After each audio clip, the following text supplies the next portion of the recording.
Welcome to Power Boat Talk, the podcast where we talk everything performance boats with your host, Joe Road. Hello, welcome to Power Boat Talk. This episode is brought to you by SoCal Jet Boats with owners Brad and Brittany Martin. I had the pleasure of having Brad on episode 28 of Power Boat Talk, so go check that out. SoCal Jet Boats was one of the original online forums and is still a great resource for all kinds of performance boat info.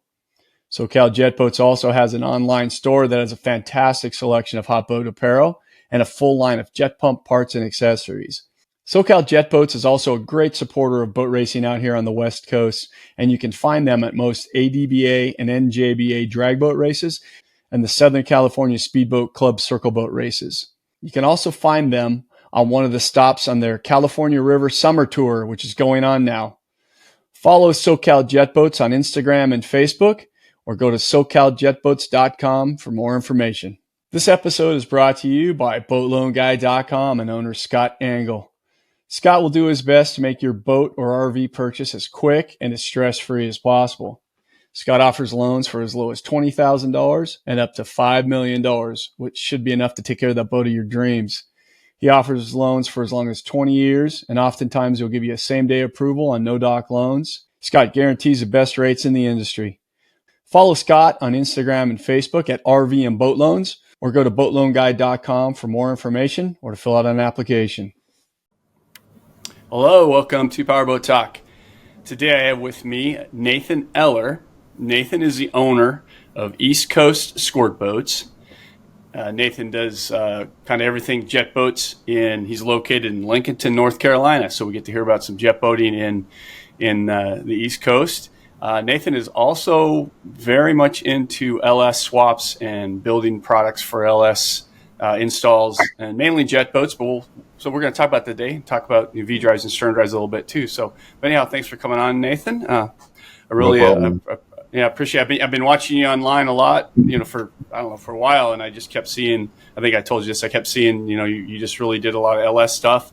And when I was in the hot rod industry for about 10 years, 12 years, man, everything's LS. If you don't have LS swap, you're nothing. And then I came back to the boat industry after being away for a while, and nobody knows what an LS is, it seems like. So anyhow, I've always kind of wanted to explore that a little bit. So we're going to do that today. So anyhow, yeah, thanks. I appreciate it. And I guess we started talking about your company. I mean, you were telling me that, this is a pretty new deal for you. You did something we all think about, and you took the leap and started doing something full time that you love. So kind of how'd that come about? Yeah. So, my dad got us into jet boating when we were young, and I think I got my first one when I was about 18. And being young and not having a lot of money, just had to learn how to work on it myself to be able to enjoy it, and did it for a while, and it kind of progressed into other guys after learning how to work on them, other guys wanting me to do it for them. And, it just eventually over a few years consumed my life. And I've always had a dream to be able to build these boats as a full-time job, because I really enjoy it, and it's a passion of mine. And we took the leap last year, and here we are. Things are going good. And like you said, we're trying to attack the LS swap market just because there's not a ton out there. And we took the leap about 10 years ago ourselves from, big block blower motors and things like that. And we've had great success with the motors. We've had great success selling the parts. A lot of people seem to be interested in it. Like you said, it's the newest, hottest thing. So it's just a great engine. Yeah. So how was that feeling for that first week when you knew you weren't getting a paycheck? It was, it still is. It still is quite nerve-wracking, day to day, just because we're still new. And we go sometimes a week or two without, selling anything or making any money. And yeah, it's stressful. But to be candid with you, it's really not much more stressful than working the daily job I was working. And then I do have a lot more free time, I guess you'd say. I won't call it free time because I'm occupied, but I'm not tied down at that particular spot for, those 8 hours every day. So yeah, you're in charge of your time. Right. Exactly. Yeah. Exactly. Yeah. So it, it helps do things with the family more and things like that. And I mean, ultimately it's just a passion. I love the jet boats and I love to restore them. I love bringing old things back to life. So, and then we integrate that new LS into it, and it becomes a really fun piece of equipment. So, Yeah. Well, congratulations. That's a leap. Like I said, a lot of people wish they would do, and it's man. My dad. I was a junior in high school, and we had I have 5 brothers and sisters. My dad did it. Started a boat shop, and I at the time I thought, okay, whatever, But now looking back, I'm like, man, I was ballsy. So it's yeah, a good lot. for you. Yeah. Yeah, congratulations. And I mean, without the customers, we're nothing. So, we strive to be that guy you can talk to. So if anyone ever needs some information, they're always welcome to call. And obviously if you need any help or parts, we can do that as well. So Awesome. So you said that about 10 years ago, you kind of jumped into the LS stuff. What made you do that? How'd you make that decision? Okay. So, just some friends, when we were kids, obviously we had hot rod cars and things like that. My father is 85 this year. So he was a little more old school. And so we, that's kind of the route that we went when I was a child, or a kid rather. I had carbureted blower motors and things like that in my little cars. And some of my friends would have Camaros. And, as the LS stuff started to come out,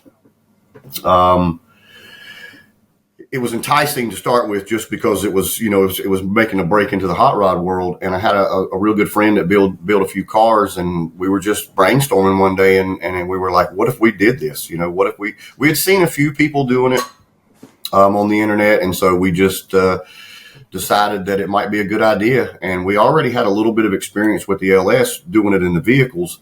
So, we put that in the boat, and I mean, it was literally, we went to the junkyard. We picked up an engine. I don't remember how much it was, but I want to say around $700.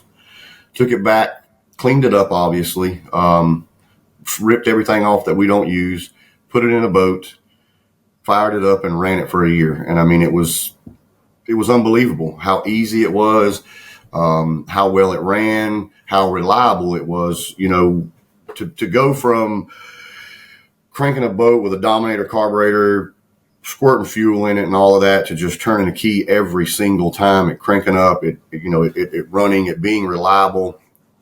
It was just amazing. And so then we started to obviously modify and see how much speed we could get out of it. And then, it kind of led into the pump. The pump is where, the heart is. So we had to do a lot of adjustments there. But after we got it all done, it would really turned out to be a great thing. So. Oh, and one thing I should mention, like you do pump work too, right? You'll do anything on pumps too? Yeah. We build pumps here in house. And that was another thing that I learned over the years, and especially with the LSs over the last 10 years. I mean, I've learned a lot about how those pumps really work and what needs to be done, because a lot of guys, frown upon the small blocks. I mean, it's always been in the jet boat world, small blocks just aren't worthy. They don't make enough torque and this and that. And so, a lot of guys would, and I mean, to this day, they still knock it. But, if you build the pump right, those engines are unstoppable. I mean, they're, I won't say they're bulletproof, because nothing is, but they're a lot more bulletproof, I guess, than, a conventional big or small block, just because of the technology, I think. Mm-hmm. You know what? Hang on one second. I've just, this is saying that give me one recording it. Looks like I got my wrong mic on. You know what? Can I get you to hang on 1 minute? I'm gonna log off and log back on real quick. Whatever. Just let me know. Okay. Don't worry. We won't lose any of that. Okay. All right. So you're talking about pumps, right? Okay.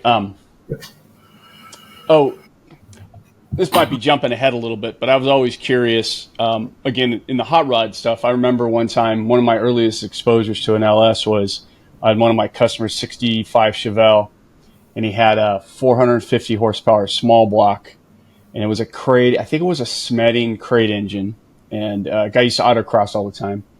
And I remember I drove that car, and then he put a crate LS3 in it at one point, 426 horsepower crate LS3.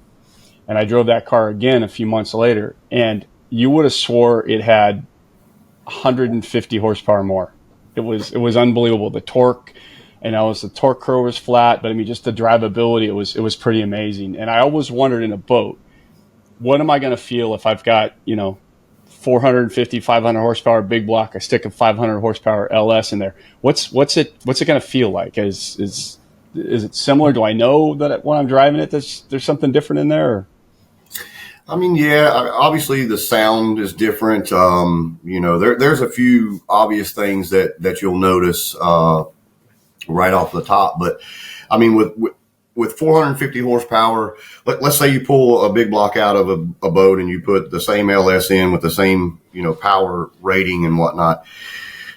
It's going to be a little quicker. Everything's going to be a little bit better because the LS is so much lighter. In these jet boats and, we're always moving these engines forward and backwards and, trying to set them in the right place. So it helps to where you can have that engine back a little farther, and not worry about the weight as much. But I mean, yeah, the thing about LS is they're full roller engines from the factory. If anybody that knows hot rods, the first thing you do if you want to make power is you put a roller camshaft and roller rockers and all that in there. So it already has all that. So you're getting all of that right out of the box, so to speak. Yeah, I mean, there's definitely a difference. I prefer power adders with them, because they handle them so well. But from a naturally aspirated point, I mean, they're still great. And they're just so reliable. I'll always probably go back to that quite a bit, but it just lasts so long, in this application. I mean, they're using them in the rock crawlers and stuff too, because you're just beating on them so much and, they can just handle it. Yeah.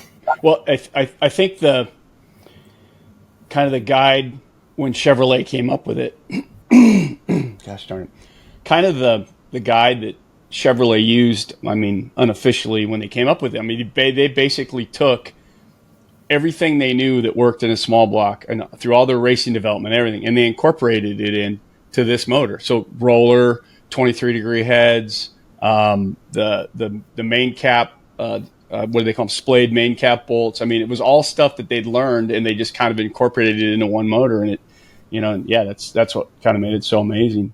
But right, and there's 6-bolt mains too. So, back then everybody wanted a 4-bolt. If you had a 4-bolt main to make the power, well, now this is a 6-bolt main. So, it's just more there that you can do. Yeah. And then how much less weight is it? Do you know off just approximately? Don't hold me to it. I'm not exactly sure, but I think a fully dressed big block is around 300 pounds heavier than an LS. And then you also can go onto the aluminum LS, which is roughly about 90 pounds lighter than the iron LS. So, 300-400 pounds, and that's quite beneficial in an application where you're trying to go fast, Yeah, so you probably see the boats. I didn't think about that part of it. So you probably get these things to lift a lot better with, you take 300 or 400 pounds out of it. Right. And, so my first boat, the one I was telling you that we did from the junkyard, was just a gold wing hull, which is a really, really good hull. And I took a stock 5.3. It had 182,000 miles on it, I believe is what they quoted me. And I put it in that boat, and we had to do some things, and I'm sure we'll go over them, to get it to run in that application. But the boat run around 68 miles an hour right out of the box. For jet boats to run in the high 60s and 70s is a feat in itself. So just by putting that in there, just from the weight reduction and a few other things, it really, really worked well. So we ran that, and then I'm a nitrous guy. So I put nitrous on the engine rather, bone stock, 180,000 mile engine out of a Tahoe, I believe. And we put a 150 shot of nitrous on it, and it loved it. I mean, no camshaft, no nothing. I mean, it's just a factory engine. Then obviously we started really getting serious. We, did some other stuff, and we put it in a tunnel boat, and we outran so many big blocks with that thing. It was unbelievable. We were getting laughed at coming into the place and getting pats on the back leaving. It was amazing. So, like I said, I almost just live by them now. I still do big blocks. I got a boat now that I'm doing. It's a big block. So I'm not anti big block or anything, but I just think that if you can, and you just go for the LS, just go for it. I mean, it's a no brainer. Do you still have resistance from the old school guys? A little bit, but like we were talking, it's coming around. It's coming around. With, like you said, with the carburetors and things like that. I got one buddy they run a turbo setup, and it's a carbureted setup, and they run on the circuit here in Missouri and places like that. And I'm sure some people know them, but they're doing big things with that carburetor. So it keeps them in that comfort zone, I think, doing that. But yeah, I mean, you're always going to get that. The old timers are always they're kind of stuck in their ways. You can't teach an old dog new tricks, I think, but it's coming around. Yeah. And then you touched on it, like we talked about, the bottom ends are so much stronger.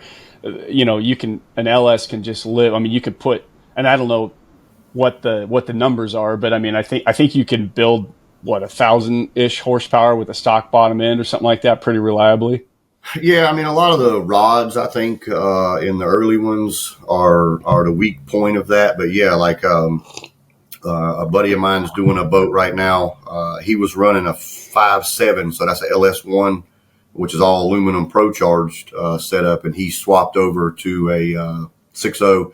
Anyways, long story short, they're going to do about 1,000 horsepower, I think, and then a little extra on a scramble button, and it's a stock crankshaft.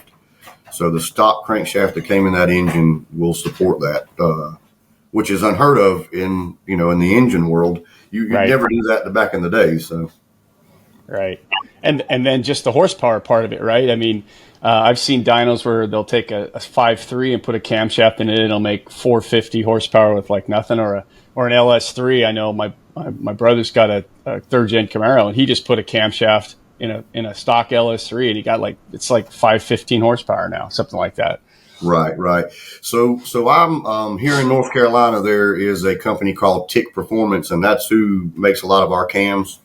Okay. We've been using them for years. We went to school with the guys. But the cam that we use from them, if I'm not mistaken, I think the advertisement is 90 rear wheel horsepower just from that cam. I mean, obviously you got to do the springs and the kit, but 90 horsepower to the rear wheels for a vehicle for just a cam change is amazing.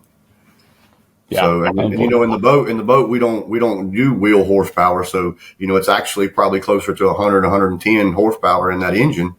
And then you do headers, so you're doing a straight header, so you're gaining there. You obviously have to do some type of tune, so you're gaining there, and before you know it, you have a very budget friendly, powerful engine. The only, I think, setback is in most cases is the pump. In order to make that engine perform the way that it should, a lot of times you have to do some pump work, just because of the difference in the torque curve and things like that. Oh, okay. They kind of contradict themselves. They don't make enough low end power to spin the pump to the cam range to make the big power. So it's like a catch-22. It just doesn't do it. So if you put a smaller impeller, it allows it to spin faster, which will get it up to that RPM range where it makes its power. And then, like I said, the power adder, if you put a power adder on there, that fixes all those problems. So, if you did a camshaft and a little shot of nitrous, that would compensate for the torque, and get you up to where you need to be. Obviously only on the nitrous, but the last, my little orange boat was a 5.3 with a camshaft cam kit, and it was around 75 miles an hour at about 5,100 RPMs with no nitrous, and around, right around 100 at about 6,500 RPMs with a 200 shot of nitrous.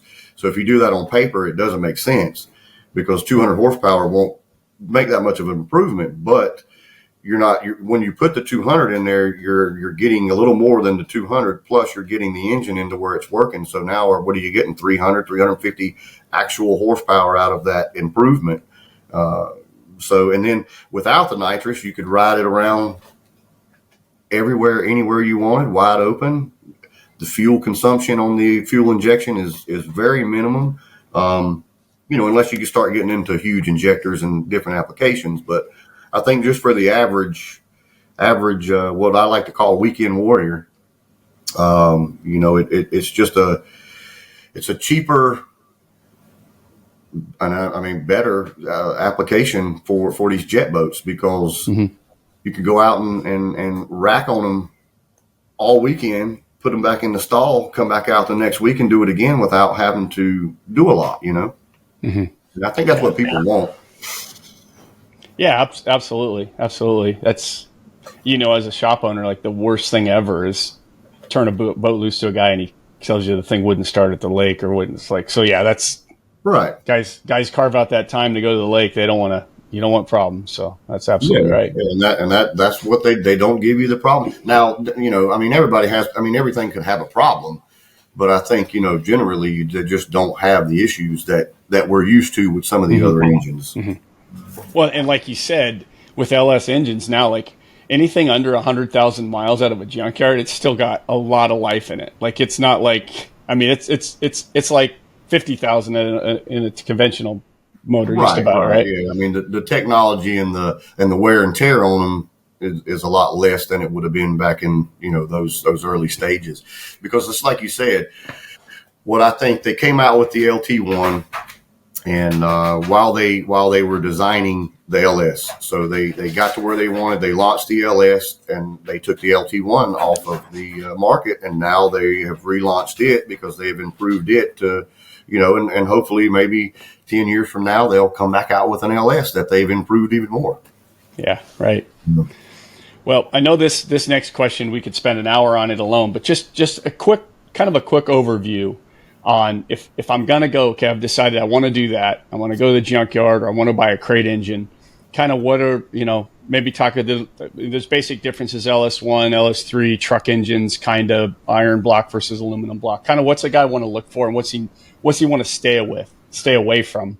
Right. I know like VVT engines, I don't know if the variable valve timing stuff is what somebody doesn't want, or anyhow, yeah, maybe just a quick kind of overview on what you think, where a guy should look and what he should stay away from.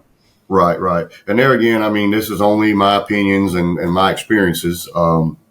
But there is no bad LS engine. There's just not. I can't think of any, and I've talked to a bunch of guys about it, and we just together can't find a bad one. Now each one has, its problems. I actually have a Corvette, and my Corvette, the year of it was the harmonic balancer was an issue. So everyone will have an issue that may need to be ironed out.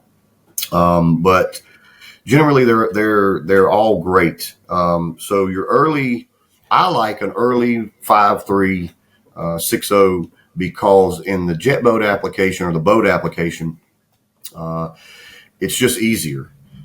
I don't recommend the drive-by-wire foot pedals and things like that. I like the cables, which is that way you can use your existing foot pedals and things like that.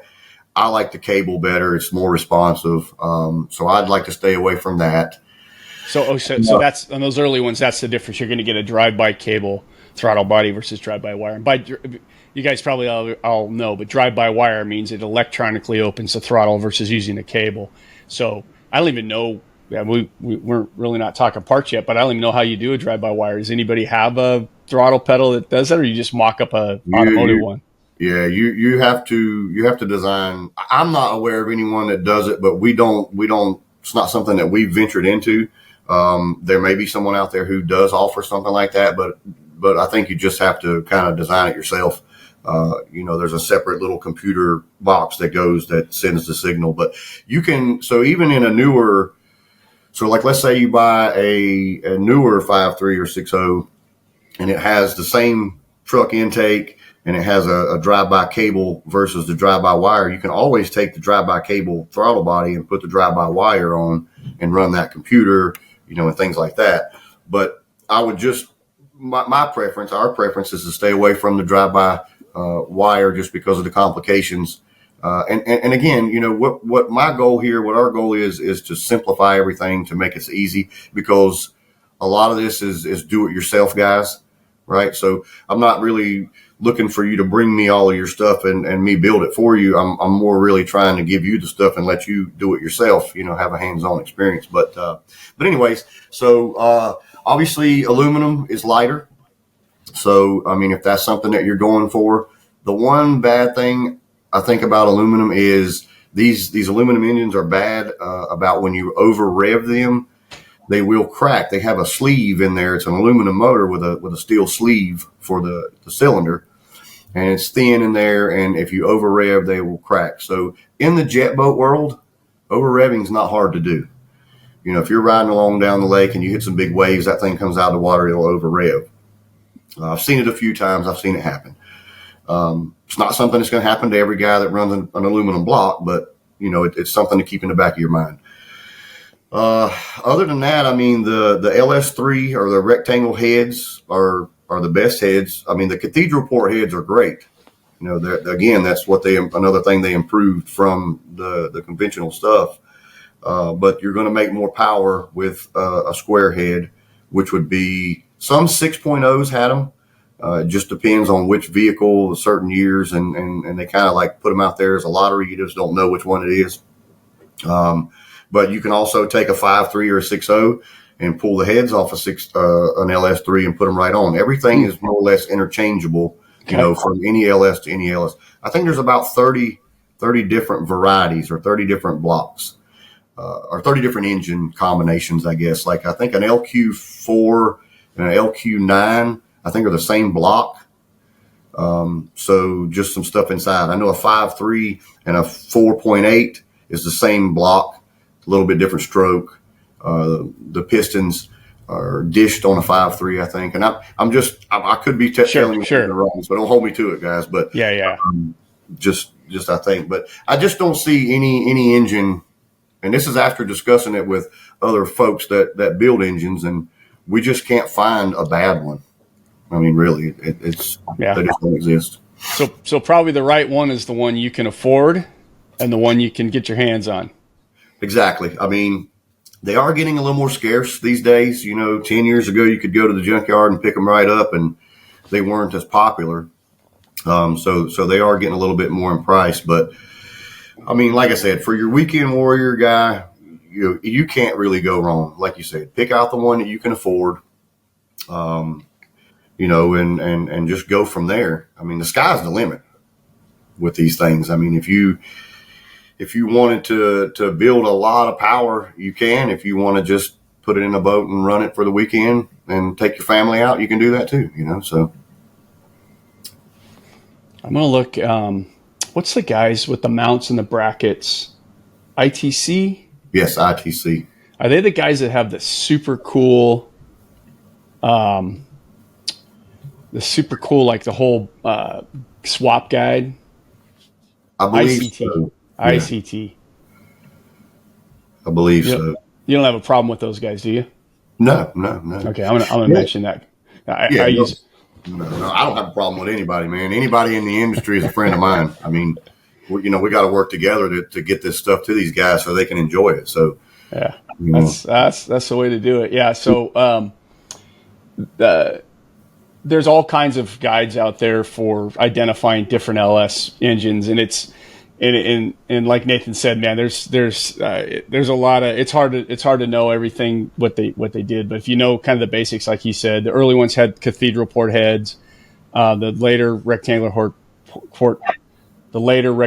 port heads are generally they're better heads, but for a 5,000 RPM, 6,000 RPM motor, may be not that much of a difference. But so just look around there. But there's a company called ICT Billet.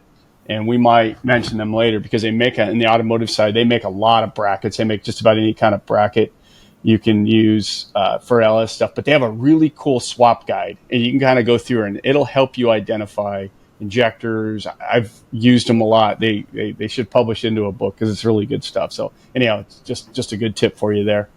There was one thing I was going to ask you about. Oh, on So are you, I know a lot of people like the 5.3s because 5.3s are a truck motor. So they actually use a different intake manifold, and it's more of a low end kind of torque friendly manifold, correct? You guys, are you good using those? Is that a, Yeah, so me personally, I've always used the truck intake because of the fact that it does, makes a little low in power.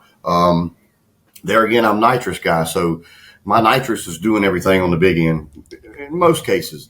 But yeah, on that low end stuff, so we do that. The LS6 intake, which is it's side by side like an LS1, but it's probably the most efficient and power gaining intake for a cathedral port. Factory one now that's not, if you want to go aftermarket, but if you're looking for something off the engine itself, the LS6 is the go-to for a little more power. I mean, really, I would say that the truck intake does help a little bit more on the, and it's the application too. The bigger the boat, the heavier the boat, things like that are going to all play a factor. So yeah, if you got a 400-pound, potato chip fiberglass jet boat, you may not need that. You could utilize like an LS6 or something if you're sticking with factory stuff, and you may get a little more power out of it that way because you might not need that low end quite as much. But there again, it goes back to that pump. The pump. If you can't. I mean, I noticed one time that you had Greg Shoemaker here on your podcast a while back.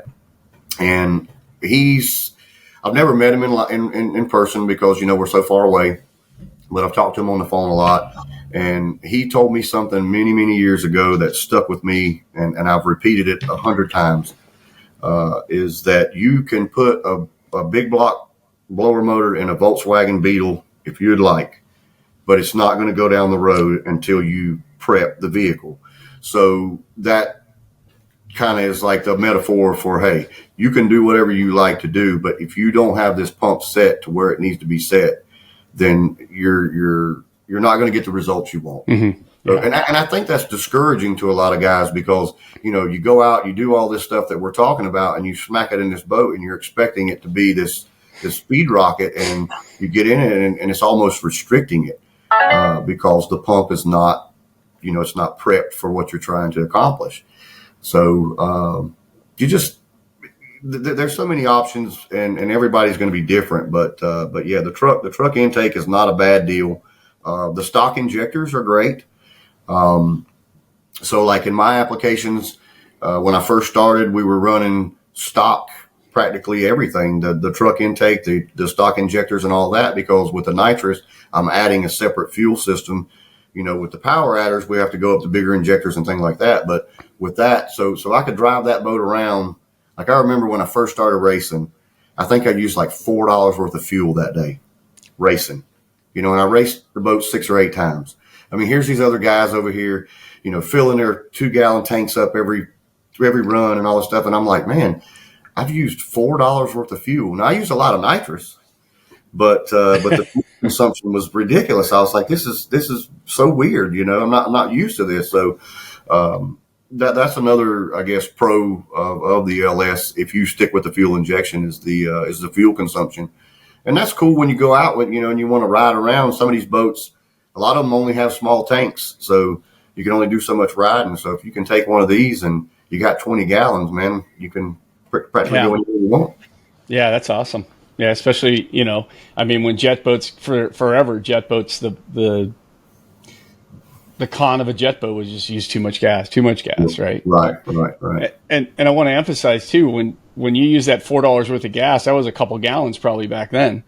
Oh yeah, I mean a couple gallons of fuel, and that was pump gas 93, so not even race fuel, and that's another thing too. A lot of these engines can make a lot of power on pump gas, where before we were building a big 496, 12 to 15 to 1, whatever it was, you're using 110 octane at. Now I think $12 a gallon, something like that. So, and it's going to continue to go up. So that's another good thing about them, and there again, that's if you stick to that baseline. I mean, we can take this engine and build it to, a lot of guys, like the new build we're doing for him is a twin turbo. We're running E85. So it's kind of like the alcohol of the new age, I guess. So I mean, but just generally for the do-it-yourselfer, the weekend warrior, I mean, it's just a great option. Now, probably one of the after you choose a motor, and part of your choice with the motor is, and maybe we can talk about it. The whole harness assembly and the ECU. You could, in most cases, you can use what came on the motor. Mm-hmm. And I don't know where you stand on this, but I know you can use what came on the motor. So you buy it, so generally if you buy something from Junkyard, it'd be best to get it with everything. If you can get it with, even though you're not going to maybe use power steering or whatever, but if you had all the brackets and you get it with all the wiring, there's guys, and I don't know, maybe some of you, maybe you can do it yourself, but you can convert that harness, because those harnesses come with way crazy amount of sensors that you use in a car. I mean, they monitor everything. Whereas in a boat, you need, 5 wires or something like that. So there's companies that will take that stock harness and modify it, or you can buy aftermarket harnesses, or you can use a complete different system and not use the GM ECU. You could use Holley makes a system, Fast makes a system, complete aftermarket systems, harnesses, computers, and everything. So maybe talk about how that progression works. Right. So with our first venture in, same thing. We got everything that we could with the engine. Obviously, we don't use water pumps in the jet boats. What we use is the alternator and the starter. But yeah, get it all. You never know what you may need. You could maybe utilize the bolts at the very least. I'm a fan, and some people will bash me for this. I'm a fan of a stock ECU. I would recommend so every ECU will have a sticker that gives you a number, and the last 4 numbers will be 0411. That would be the optimal best computer. A lot of tuners like them. They're able to do a little bit more stuff. Now, with that being said, that 0411 is a 24 tooth reluctor. So if you want to use that particular system with a newer engine, like we were talking with, like a 58, Lingenfelter does offer a conversion box from a 58 tooth to a 24 tooth computer system. It doesn't go the other way around. So, like let's say you start off, you buy everything from the Junkyard, you get your harness and your ECU in this one, it's an 0411. And then later on down the road, you decide to upgrade to a newer engine. You can use this box and still utilize your same computer and same harness, because that crank reluctor is a little bit different. But there again, I mean, so on my nitrous motor, I was running a stock ECU, but I used other boxes, Lingenfelter boxes and window switches and things like that for the nitrous. Now, with a Holley HP or a Terminator or something like that, all of those inputs are built in, and you don't really need all of that. So that would be a pro of one of those versus a stock ECU. The stock ECU, is HP tuner friendly. A lot of guys, I think, I know some guys here in town, they do mail order tunes where you can send your computer and they'll tune it for you and send it back and things like that. I work with email the way we do it. It can be logged and emailed and changed and emailed and reinserted, but the average guy can do that. I mean, you can get close enough on a tune for the average guy. No. So what you would do is, like, I guess the way I would explain it is, if when you get everything from the Junkyard, you're going to have to modify your harness or buy a standalone, and you're going to have that computer flashed and start over. With a stock ECU, we run what is called a speed density tune. That does not use a mass airflow sensor. That just comes off the map. It's actually used for a lot of faster and more power applications. So I don't even use O2 sensors in my applications. Okay. We kind of trick it, but there again, with the nitrous, it's just a little different, right? You need all that stuff whenever you're running and you're keeping an eye on fuel and things like that. You want to have, something in there, at least an air fuel gauge or something, to do it. But that, and then, if you wanted to go with a Holly. The HP is probably the best thing out there. They're waterproof. A lot of people may not know this, but your Terminators and things like that are not waterproof. A lot of these guys that are running those big, race cars, they're putting that stuff on the inside of the car because they're not, they don't need room. So they're putting everything inside. So they're making sure it's not getting wet. Now, with that being said, you could put a Terminator up under the bow or somewhere where it wouldn't get wet. Which would probably be okay, but the HP can handle that. And the HP has a lot more inputs and things than some of the others, I think. And if you get back to the pump again, if you get into tuning that pump where you're data logging your pressures and things like that, you can run all that through those systems as well.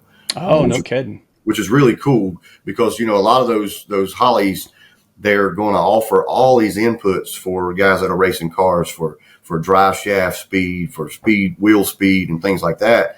So there's a lot of extra inputs in there. Well, in a boat, we need practically nothing. So there's a lot of stuff there that you can utilize for your other, not just engine things. I mean, as far as like actuators for the pump and all kinds of different things those computers can be utilized for over the stock stuff. Mm-hmm, mm-hmm. But I mean, there's nothing wrong with a stock computer.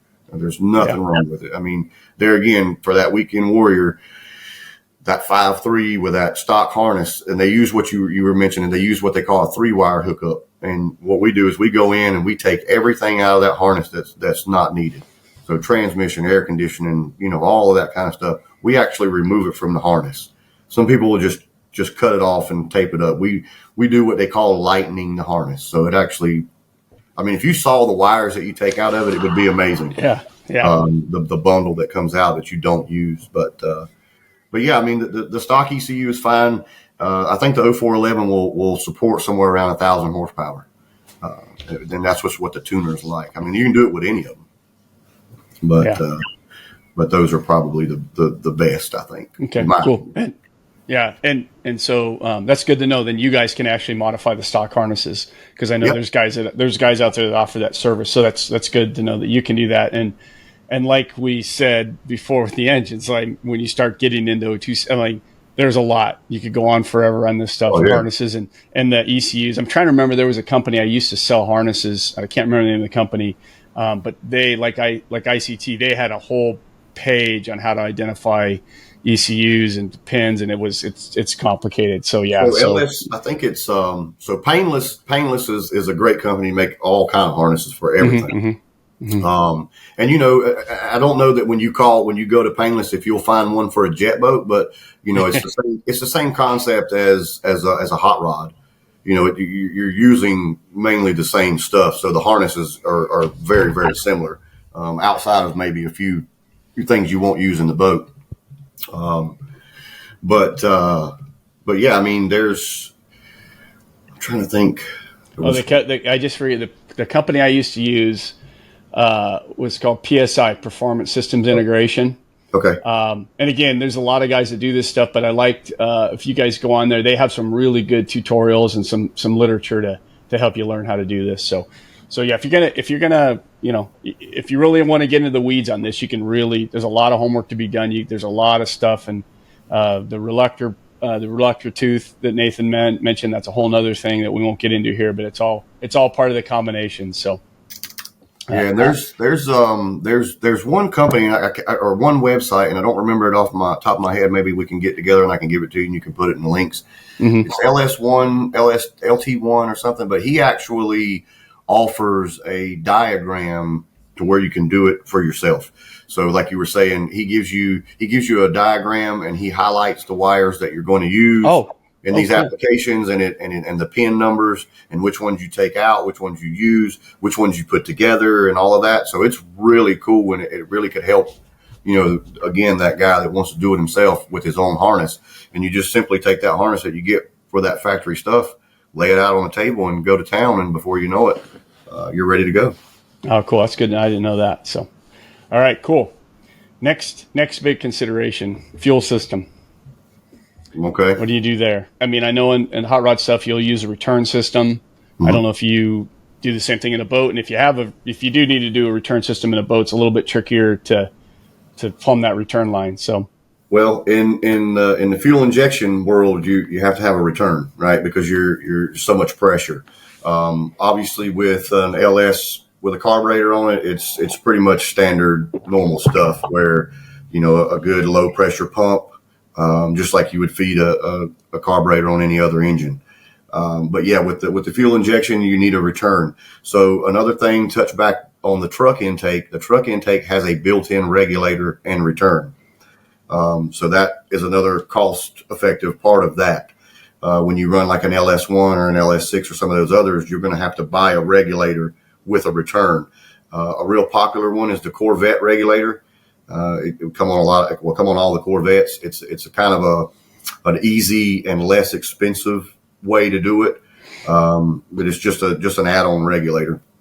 But what we do, so I have my tanks built. When I do boats most of the time, if we don't, we'll pull the tank out and add a bung for a return.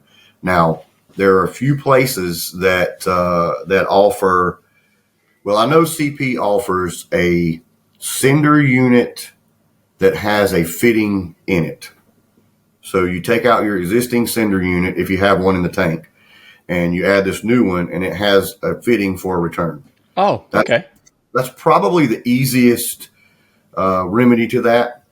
They do offer some add-ons that you can simply drill a hole in your tank, and it comes with a rubber gasket, and you put it on, and they work fine. I've used them a couple times. We haven't had any issues with leaking, as long as you put it high enough in the tank and do it the correct way. If you put it in the bottom of the tank, you may get some leaking. But we generally just use an inline pump. And there again, it's all about application. So with standard run-of-the-mill naturally aspirated or something like that, or even, some boosted applications, I like the AEM inline. So I think it's 400 gallons a minute. It's a really good, we've had really good success with that one. I don't recommend any of these Amazon high pressure pumps. I have one here that I use to pump old fuel out of tanks and things like that, that we took off of a boat that a guy had, and he put this on there, and he just couldn't figure out what was going on. And that thing was reading, it was reading like it was right, but once it got on that big end, it just couldn't keep up. So, it's very important. Fuel's very important in any engine. You don't want to be running things lean. So, but any inline, high pressure pump will work, but the AEM is very affordable. I think they're under $200. And like I said, we've had great success with them. Some people run two of them. If your application's a little bit bigger, you can run two. Some guys, when you get into the big turbo stuff, you can run a surge tank where we'll run a separate low pressure pump into a tank that sucks out. That way that tank stays full. That's in your big boosted applications. So you're not, messing up your fuel supply. A lot of these jet boat and probably V drives too, they have a straw that picks up the fuel. So your line goes into the top of the tank, and there's a straw that goes all the way down and picks it up. That straw is very small. So, for a stock 454 or something like that, or even a bigger 454, they're fine. But when you start getting into these things to where you need this high pressure fuel demand, you may even have to go in and put a bung in the bottom, a bigger bung, because you're going to be running, especially in the E85, because the E85 is like alcohol, right? So you're running a 90 jet in fuel, you're running 130 jet or 150 jet in alcohol. So you're using way more.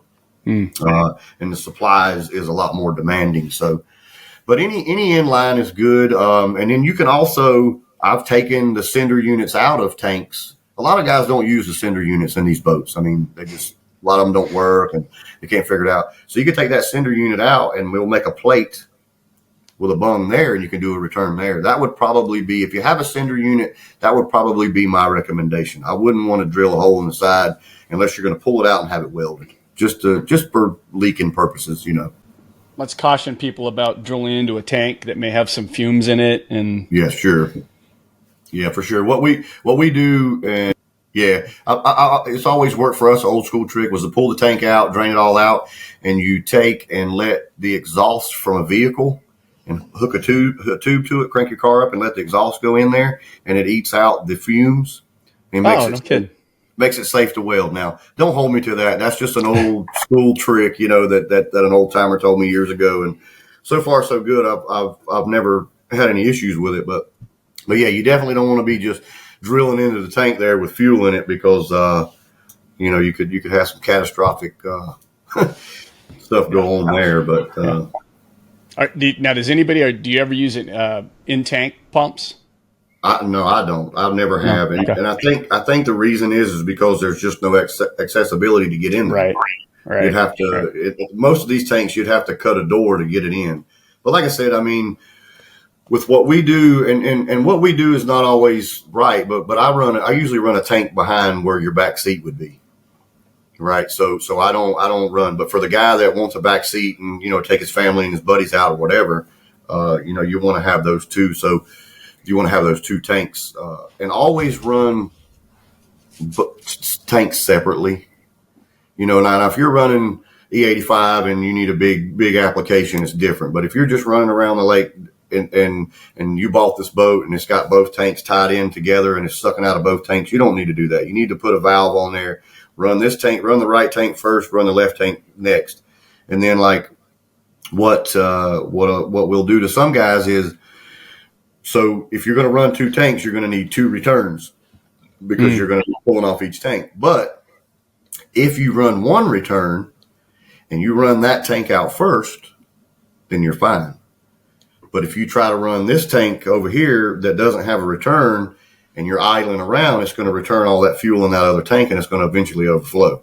So you can get away with one return if you just run that tank out first. That way, when that tank is empty, we're running the other tank. It's returning back into there. And I mean, it'll also be a bit of reserve. What returns into there when you run out of fuel, you run both tanks out, you're going to have a little bit left in that other tank to get you back, if you need to. Gotcha. But yeah, I mean, if you're going to run a return in two tanks, you're going to have a valve that switches both. Gotcha. Switch the inlet and the outlet. Gotcha. So. Interesting. And I've seen like a 6-port manual valve, I think, like on Amazon or eBay. So designed for that. So if you wanted to do that, they're $150 or something like that, I think. But yeah, and you can even do them. They can be done electrically. I mean, we run the tank switchers like what they used to run back on the old trucks when they had two tanks. They make the tank selectors and things like that. So you can use those too. But like you say, you just have to have enough for the application. Yeah. So. Yeah. I have to do the disclaimer too. If you're going to use those kind of valves, that's not something you want to use if you have got an engine compartment. If you've got an engine compartment, you need to make sure you really should make sure everything's UL listed, marine approved type stuff, because there is a reason that's marine approved. So. Right. And an enclosed engine is, and a lot of guys don't know this, but an enclosed engine situation is totally different from an open. You've seen videos online where boats have exploded at gas stations and things like that because they're not venting correctly or not wired correctly or something like that. So yeah, anything that's under an enclosure, definitely need to make sure that it's up to par, to say the least. One thing is the exhaust for the enclosure. A lot of guys, when you have an enclosed motor compartment, you need a water jacketed exhaust, not a water injected exhaust. Water injected exhaust is what we run on the over the transom headers, and it's for a couple of reasons. Most reasons is for muffling the device. It's a muffling device. So like here in North Carolina, the law states if your exhaust is over the transom and bigger than 2 inches, that it has to have a muffling system. Well, the water injection is a muffling system, and it's advertised that way. So it's utilized that. And the other thing is obviously the heat. It definitely keeps the heat down. But in the enclosed situation, you run what they call water jacketed, and it's simply just an exhaust inside of a casement that water runs around, that you can touch and feel freely with any, while the engine's running. Keeps the heat down inside of there, obviously for those reasons, to keep everything good. So yeah, you definitely want to make sure if you're enclosed, that you're doing it the correct way, that the marine application. Well, and I'm glad you went into the exhaust. That was going to be my next question. So, and obviously, water injected headers are, I mean, it's just steel tubing. So one, whereas jacketed, there's inner core and it's double walled, and so Correct. cost obviously is way more on a jacketed setup. So that's why a water injected set of headers over the transom for a jet boat, guys, definitely the most affordable way to go. But it is noisy. And I think I'm old school here. I've seen so many people through the years get burned on those things. I mean, they are extremely dangerous because of the heat. So if you got a family and this is a ski boat, think twice. Now, the problem we have with LS is because it's relatively new, there's not a lot of options out there for water jacketed exhaust. And I don't know what you found or where you go there, but maybe you can talk about that a little bit. Yeah, well, yeah, and you're right. We're doing an open bow boat right now that we're doing an LS in, and it's that enclosed situation. But yeah, I mean, there are some people out there that are offering the exhaust for the LS. CP is one of them. I think more and more each year, a lot of these boats that are out now, these ski boats, these wakeboard boats, are coming out with these LS engines in them. And utilizing, what we're talking about.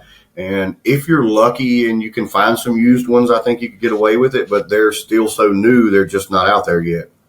So yeah, I mean, it's around, again, don't hold me to it, $2,000. I think $2,200 is probably about your cheapest.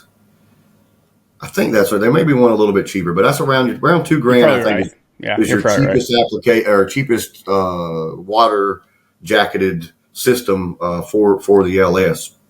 And then, like on this boat, once all that was put in, there was still some modifications that we had to make, to get it out the back of the boat where it needed to be. So that was kind of what we had to make that. So you may run into that too. I don't know that they'll have something just for that application yet because it's so new. But the over the transom headers is real easy. We offer them here, but Schoenfeld is a company. I want to say they're in Kansas. They make dyno headers and dirt track headers and things like that. And they actually offer an over the transom LS header. There's some other guys out there. I think Chad's offers them. There's some other people that are building them. Schoenfelds are under $500. So to be able to buy a set of headers for under $500 is really good. Most of your other ones, you're stainless, and they're not stainless. So they're going to need to be coated or painted or something once you purchase them, because they do come raw. But, your other applications, your stainless and things like that are upwards of $1,500, $1,800, $2,000 for a set of over the transom headers. I run dry headers myself. Just my preference. I don't do it for any reasons other than I just don't want the water. A lot of guys will talk about cam reversion and water sucking back in there and things like that. I don't really get into that too much because my opinion on that is usually frowned upon by others. So we just run it dry just because we like to run it dry. You can have Schoenfeld. We'll install the bungs for the water lines if you like. They don't sell the water lines. We stock lots of used water lines. I think Bassett is back to producing again. I know they were going through some stuff. Yeah, he is. Okay, so he's back. Yeah, I think High Tech Performance was saying something the other day that they could get the new ones. I think they've gone up in price just like everything else. But you can have them put the bungs in, and then you get your own, bend your own water lines, and then you can have water in them if you like. That's really, that's really all that's out there. That's what we run the show and failed. We always have, and we probably always will. We either powder coat or we either ceramic coat them or paint them, just depending on the application. That's really about it for exhaust. It's pretty much one or the other there. I think it's the CP. There may be one other company out there. I'm not sure off the top of my head. Yeah, I'm looking at CP's website. So they sell stainless. Looks like, I don't know if it's their brand. They put their name on a lot of stuff. So it looks like Stainless Marine. They sell some Stainless Marine immersions, and And I think Lightning too may also have something. They've got some Lightning. That's what it was. Lightning. Yeah. Lightning's got something too. But yeah, IMCO makes some power flows. But like on these IMCOs, that thing has a really short riser. So if you're going to use any kind of a camshaft, you really need to check to make sure that the LSA is where it needs to be, because you can get overlap and suck water back in real easy with those manifolds. So that's something to consider if you're going to buy exhaust manifolds, or if you're going to use water injected. You just got to make sure, just double check with a guy like Nathan that knows the specs, because it's real easy to suck water back into an engine with a lot of overlap and a right. And the thing is generally, if you're running a wet system like that, a water injected header, you should never have water at idle. So if you have water while you're idling around, you have an issue. You should, a lot of guys run valves that they can manually turn on and off. I frown upon that because there's room for human error. Absolutely. The Bassett valve or a valve like that, we all call it a Bassett valve because that's just what it started as. They offer other ones now, but that valve should retain the water while you're idling, and then when you reach a certain pressure or certain RPM, that it should come on. So generally when you're running down the lake, you're blowing everything out, so you're okay. And I think that's just how it was designed for those reasons. So ultimately, at the end of the day, if your water system is working correctly, you should be okay. But there again, anything's possible. But you don't want water while you're idling. If you got, a lot of times they'll get trash in them or things like that, and cause that to where it won't make the seal. But you definitely want to. Yeah, I mean, like I said, man, I live by the KISS method here, which is the keep it simple. That's a good way. Yep. And that, less room for error is better. So yeah, I mean, and that's my whole goal is, we can build you a whatever you want. We can go the biggest twin turbo, baddest motor you'd like. But I think our focus group is more of the weekend warrior, the guy that is enjoying the boat and having fun because of the benefits of the LS versus a 455 Oldsmobile that had all the oiling problems and, the 454 that is wore out because the guy's been running it for 15 years, or the Ford that seems to cost more and harder to find and things like that. So it's just a better overall simpler application, and that's me. That like you said, that's what I do. I like to keep it that way. So, no, I think you're absolutely right, and I think there's probably been more guys that have been turned off to boats or cars or anything because they out trick themselves and they end up having a vehicle that they can never get running right. It ends up costing a lot of money, and knowing your customer and understanding really what he needs and what he wants and what's best for him is probably the best way to do business. That's a good way to do it. So sure, yeah. I mean, and everybody wants something different. I mean, so yeah. And obviously too, with an LS, you're going to have to change. The mounts are going to be a little bit different. The bell housings are pretty much the same, I believe. Yeah. So the mounts that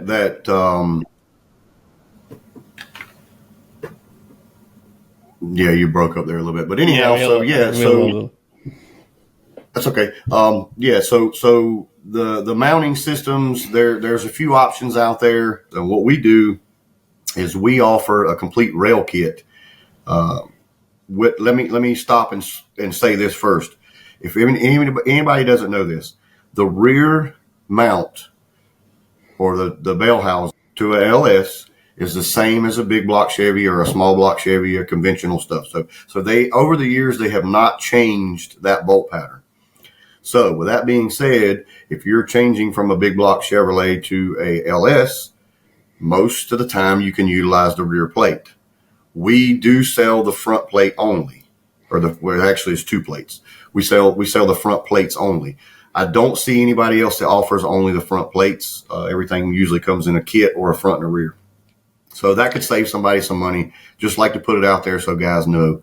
But we do offer a complete rail kit, which is what most guys want in a boat. You want a rail kit, especially if you want it to look good and you're making good power. But with that said, I mean, you can utilize the 3-point mount that bolts to the pump because of that rear mount being the same. And they do offer some mounts. I think CP offers them. We're working on it. We're going to launch it probably in the next week or two. We're going to make where we're making it where it goes into the existing motor mounts that you would use for your vehicle, and it will sit on the rail kit. So that's going to be our new thing. That way you can use the front accessories if you need it. So let's say like you're putting it in a different boat that needs a water pump or something like that. You can utilize those front accessories. But like I said, CP offers what you bolt into the stringer, and then you'll put your plate on. It won't. What they offer isn't for the rail kit. What we're going to offer is going to integrate into the rail kit. But yeah, I mean, the front obviously is different. Our plates, we tap the water inlet holes. So like with CPs, for example, when you buy CPs or when you buy others, you'll have to purchase a piece that goes on top of the plate that gives you the ability to put your inlets and things in. So we annexed that and integrated it right into the plate. We also have an alternator mount there that the alternator mounts to the plate itself, and then you just use the old traditional slide bracket. So all of that we try to integrate all that in there. So again, to keep it simple, right? So that you're not going to ICT and having to buy that alternator mount and things like that. Everything's kind of in there together. So, but yeah, we always recommend a rail kit in any jet boat, no matter the application. And we also offer here at East Coast, we also offer big block, small block Chevy stuff too. We're not just LS, but it's just it's our drug of choice, I guess, for lack of a better word. But yeah, so there are some options out there. There's just not many yet. But there again, like you said, I mean, it's just so new. And some of the older guys with jet boats and V drives and things like that, there's just not a lot of people out there that are doing it, that are offering the services. And, it's a smaller amount of people that are looking. And some of those guys are just like the guys that don't want to go to the LS. They've been doing big blocks so long and small blocks and carburetors so long, and it's not broken. They're not going to fix it. So some of these companies don't even have any interest in it. So, yeah. Okay, so I want to just go back on the mounts and just clarify a couple of things. So the average jet boat guy has probably what's called a 4-point mount. And a 4-point mount system is where you got the little sliding feet. Mm-hmm. So there's 2 in the back, 2 in the front. You'll have a front plate, the 2 little feet, and they'll go into the stringer. That's probably your most common setup. And then a 3-point mount is where they'll use mounts in like the automotive position. They'll use the bungs where an automotive mount would go up on the side of the motor, and then the back mount the bell housing will actually sit on the pump for that 3rd point of mounting. Right. So if you've got a 4-point mount system and you're going to swap to an LS, you want to keep it as cheap and as easy as possible, you'll use your stock rear bell housing. You'll be able to use those same feet, but then you guys make a mount to replace that front mount, right? With feet where it'll go in a stringer, or does it have to be a rail kit? No, the only thing that we offer is a motor plate. Now we're going to, and it's in production now, and it should be done soon. But what the new plate or the new system that we're coming out with will use that any type of rear like you're suggesting, if you'd like, and then it will connect to the existing car motor mounts, and then it will come down.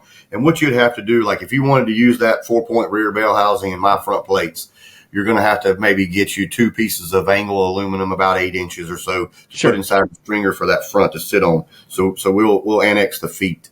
Okay. Again, and then on the 3-point, and I'm only just bringing this up because it come to mind, but the 3-point mount is really frowned upon for a lot of horsepower because that bell housing is connected to the pump, and that pump is sort of taking a lot of that pressure and weight. When you start getting into a lot of power, those things are cast aluminum, and unfortunately, I've seen them up close and personal bust and explode.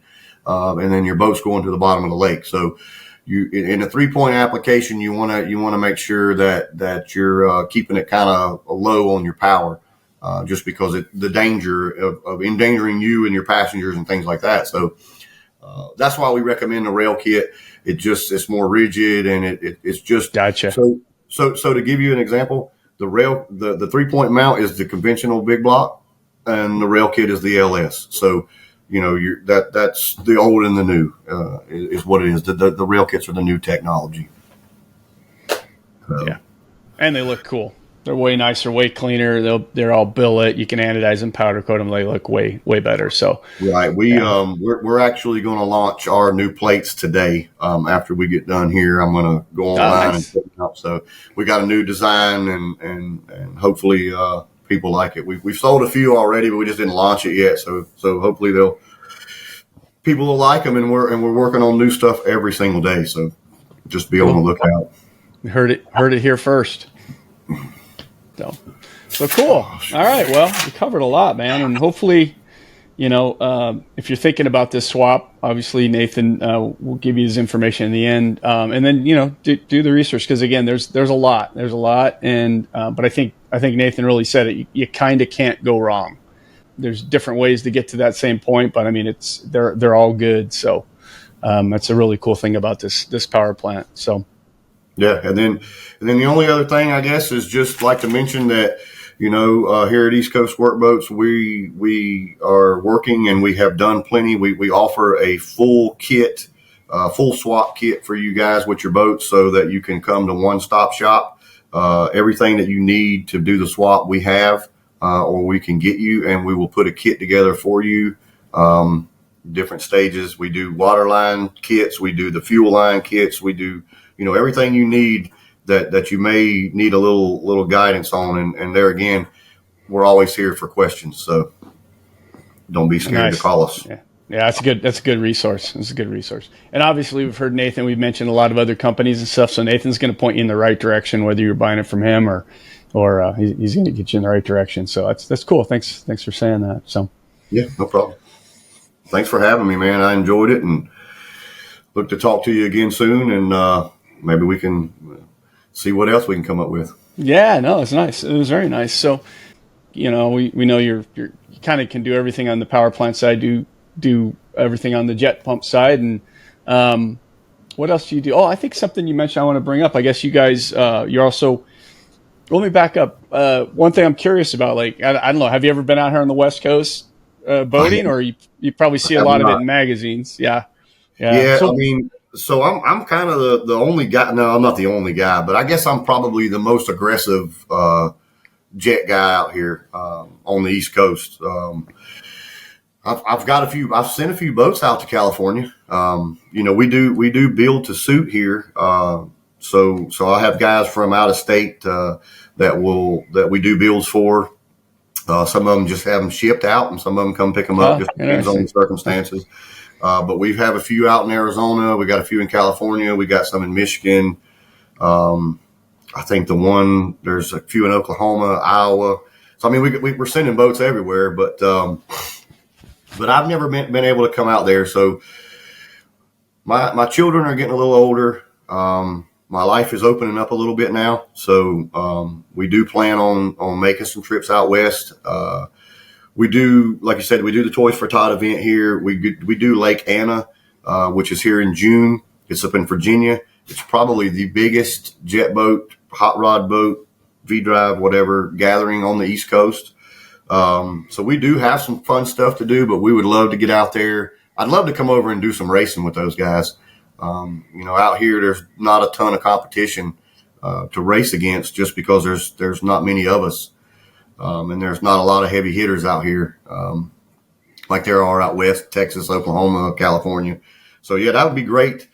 We plan on doing some traveling, hopefully over the next year or two, and getting out and meeting some new people and making new friends, especially in the boating world. It'd be great.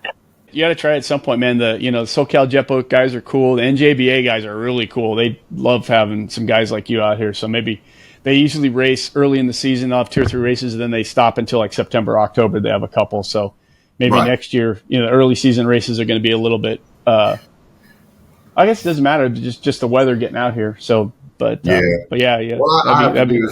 I got to get a boat. I don't have a boat right now.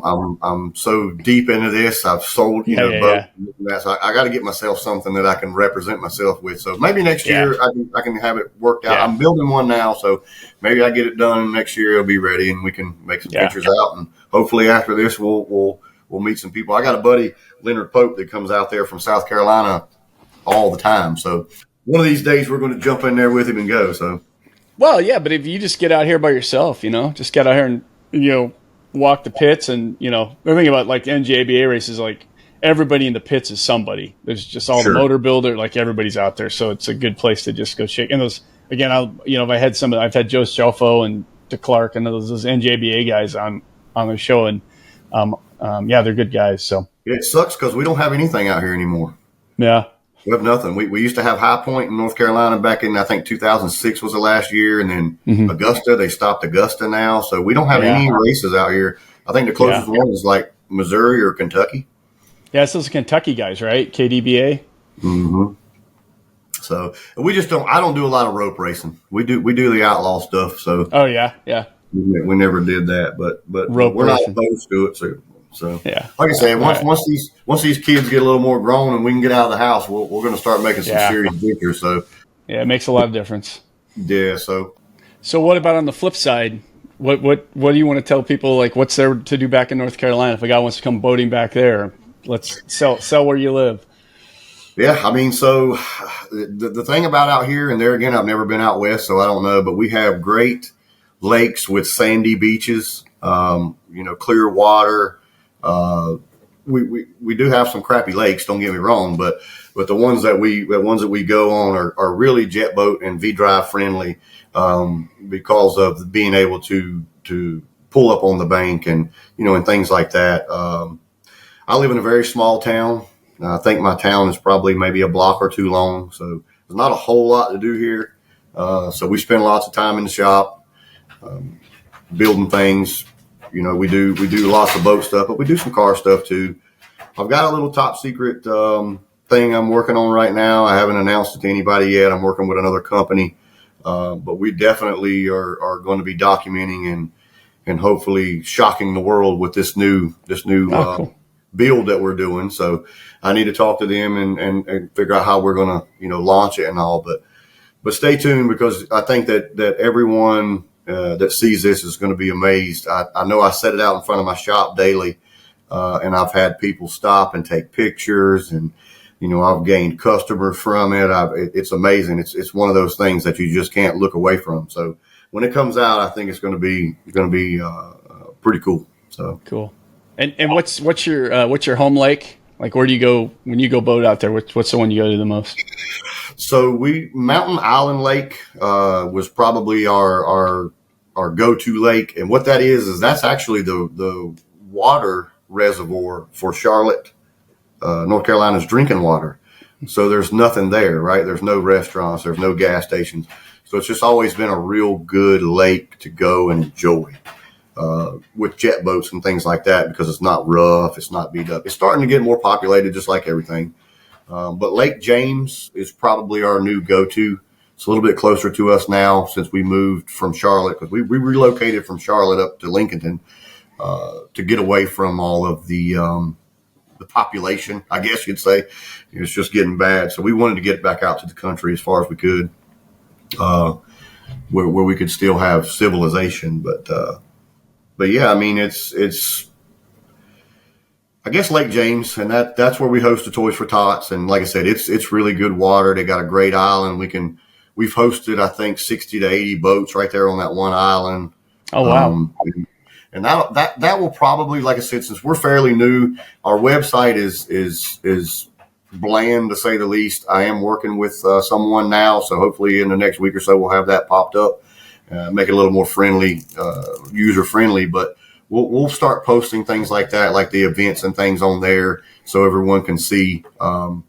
We do have a Facebook group. It is called Classic Hot Boats, and that is where we normally do the announcements of the trips and things like that, just because that's what the group was called when we started. So it'll always be Classic Hot Boats. We'll host it. East Coast Squirt Boats will try to host it, but it's got a lot of sentimental value. A lot of guys have passed away over the years and things like that. So we kind of want to keep it going and keep it the same. And we do the biggest contribution to Burke County each year for Toys for Tots. They've come in and did a newspaper article on us one year and a few other things. So we're always doing cool stuff like that. We do boxes for troop trips. Every trip that we do, every event we do, we try to do some kind of charity, Nice. whether it's just giving money to someone in the group that needs it, or, sharing it with someone else. So we're always doing something. So yeah, stay tuned. And if you're ever out here, give us a call. We'll definitely take care of you and show you around and party with you and do all the fun stuff that you do wherever else you are. I mean, we have a lot of fun here. Yeah, cool on the charity stuff. And I'm sure you'll always take on the charity stuff. You'll always take checks, right? So, oh yeah. yeah. So definitely let us know and let the world know about that stuff, because boaters are really good about doing that and helping. So yeah. I mean, like I said, we contribute a ton. Last year, Lake Anna, they do 2 trips. They did a donation for us. They gave us $1,500 to buy toys. So last year was a huge contribution with all of us and that. So yeah, anytime we can help kids, man. I mean, there's so many kids out here that are suffering, and we take advantage of it a lot when in our fancy houses and our boats and cars and things like that. And some of these poor kids just don't have anything or anybody. So we like to try to make an impact, man, as much as we can. I like to help people. So we're blessed. Awesome. And we like to share it. Yeah, cool. Thanks for telling us about that. Yeah, and let us know when it happens. And so tell me, obviously, a lot of people don't know you. You're pretty new to this, but tell us something about yourself that you think people would be surprised to hear, like a talent, a hobby, something unique. I play golf quite a bit, and that seems to be like a big stunner to people. I don't really look like the average golfer. I don't talk like the average golfer.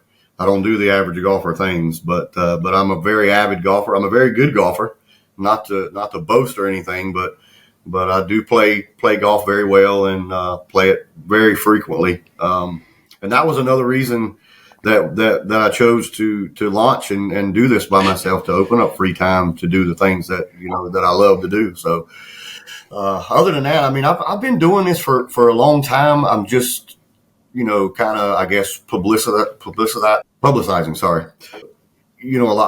Most everything I've done is word of mouth. So I got a guy right now I'm building a boat for, and he called me up and he said, look, I've asked everybody about you, and you seem to be good. You seem to have a lot of history with it and things like that. So I want you to do it for me. And I was like, no problem.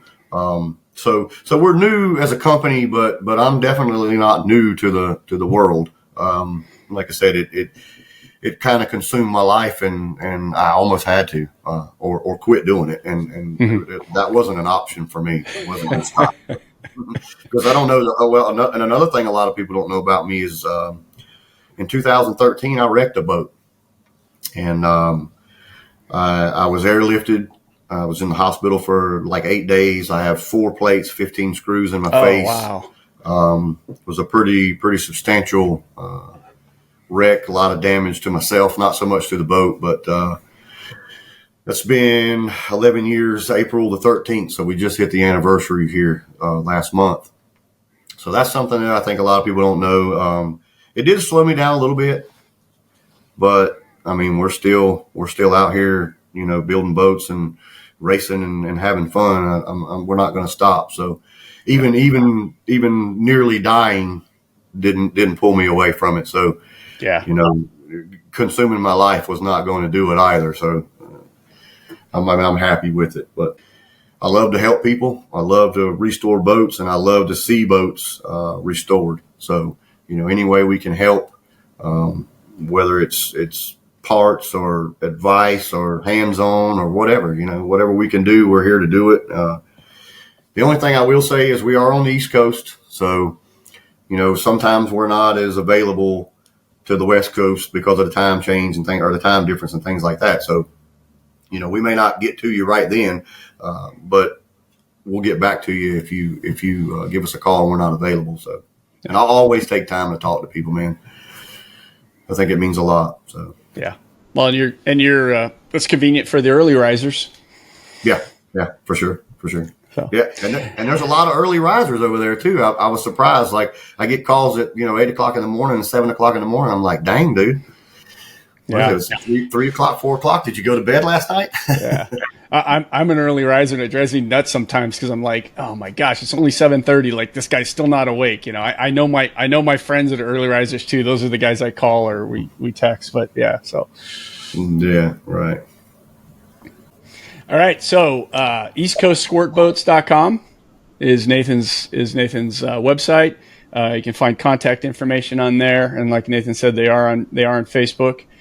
Yeah, so thanks for coming on. Appreciate it, and I think I don't know. It might be boring to some people. I think we accomplished a lot, and it's cool. That's exactly what I wanted to do. I'm glad I found you, and it's been good, and we'll definitely have you on again sometime.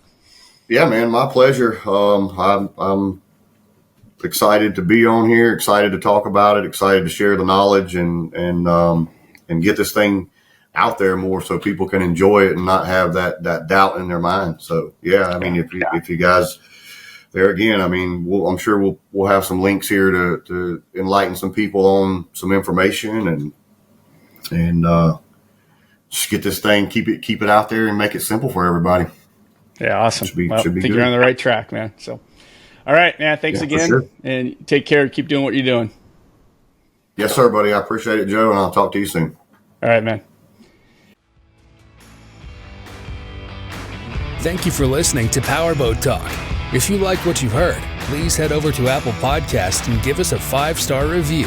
For more Powerboat Talk, follow us on Facebook or Instagram, or visit our website at powerboattalk.com.